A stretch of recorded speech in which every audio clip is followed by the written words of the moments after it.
الله الرحمن الرحيم. الحمد لله رب العالمين، والصلاة والسلام على أشرف الأنبياء والمرسلين نبينا محمد وعلى آله وصحبه أجمعين. أما بعد، السؤالات والجوابات دا مبارك نشيس شروكو او د الله په توفیق سره دا هغه سوالات او جوابات به ورکوو چې کوم موږ ته رسېدلي او د وخت د کمي د لاسه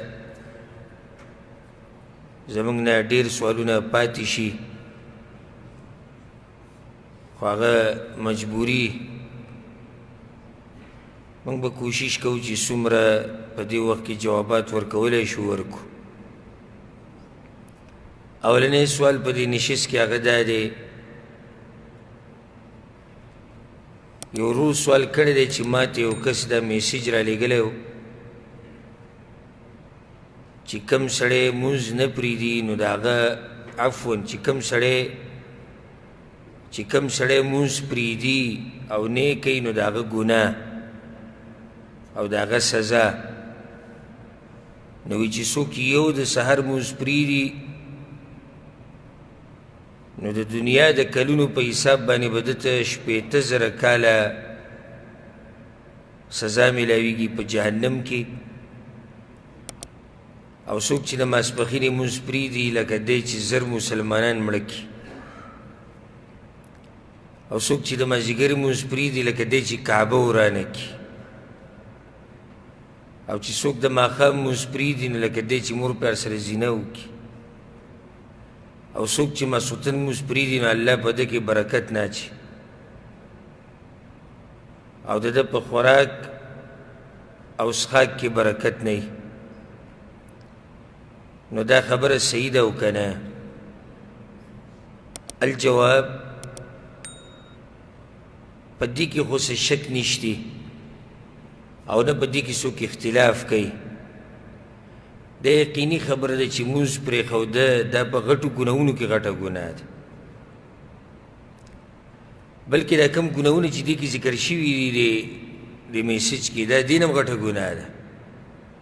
مونځ پرېښوده د دې نه غټه ګناه ده، یو کس وجل، د چا مال اخیسته، د زنا نه، د غلا نه، د شرابو څښو نه، د دې هر څه نه د مونځ پرېښودو ګناه ډېره ده.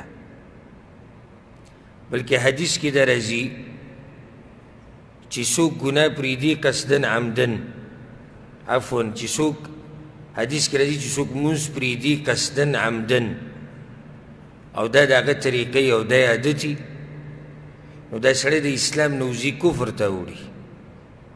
العهد الذي بيننا وبينهم الصلاة فمن تركها فقد كفر. څوک چې دا مونځ پرېږدي هغه کافر کېږي. پیغمبر صلی الله علیه وسلم عبدالله بن مسعود مشهور خبره ده په صحیح مسلم کې شتي، من سره ان يلقى الله غدا مسلما. د چا که دا ارماني چې سباله د قیامت په ورځ الله ته داسې مخامخ شي چې مسلماني، فليحافظ على هؤلاء الصلوات. نو د دې 5 منځونو حفاظت دې کوي، او په هغه ځای کې دې کوي نارینه په کوم ځای کې چې دې دپاره اذان ویلی کېږي. نو بیا مخکې دقه ویلي چې دا د پیغمبر طریقه ده. الغرض زما د خبرې هغه دا و چې دې کې شک نشي چې مونځ پرېښوده دا لویه ګناه ده او انسان پې کفر ته هم وتی شي. خو دا کمې خبرې چې په دې تپوس کې لیکلی شوي دي او په دې میسج کې رالیږلی شوي دي نو دا ټولې باطلې او منګړت خبرې دي. داسې څه د پیغمبر صلی الله علیه وسلم نه نه ثابت. دا بس خلک څوک یری او ترهیب وله ورکوي، یعنی یری چې دا کار مه کوه دا ګناه ده. نو په دې کې او د دې منګړت قصې شروع کړي. قصو ته ضرورت نشته، موږ سره قرآن او حدیث شتي، لکه اوس قرآن او حدیث کې ډېر نصوص دي چې پای کې د هغه خلکو دپاره سخته سزا راغلې ده کوم خلک چې مونځونه پرېږدي، بس هغه ورته بیان که کنه. نو د دروغو خبرو جوړولو ته څه ضرورت دی؟ داسې زموږ په دې عوامو کې یو خبره مشهوره ده هغه چې د چا نه یو مونځ قضا شي نو څو کاله به جهنم کې؟ 88 لکه کاله 88 کروڑه 2 کروڑه 88 لکه کاله وایي چې کوم سړي د مونځ قضا شي او 2 کروڑه 88 لکه کاله به دی په جهنم کې. دا ماسې منګړت خبره ده، ځان نه جوړه شوې خبره.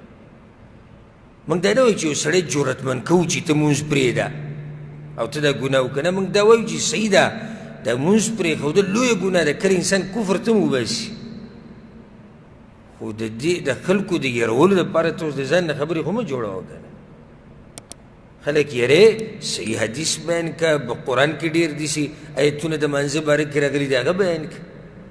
نو دا کمې خبرې چې ذکر شوي داسې منګړت خبرې دي او داسې قسمه میسیجونه ځان لرې ساتل پکار دي، بیا مخکې مه نشر کوئ، ځکه چې بیا اوس ورته به دې ګناه کې شریک کېږي. د یو خو به پیغمبر باندې دروغ جوړ کړو او دې ته حدیث وي او ته هم راولګېدې هغه خبرې بیا مخکې نشر کې، نو ته سره په دې ګناه کې شریک کېږي.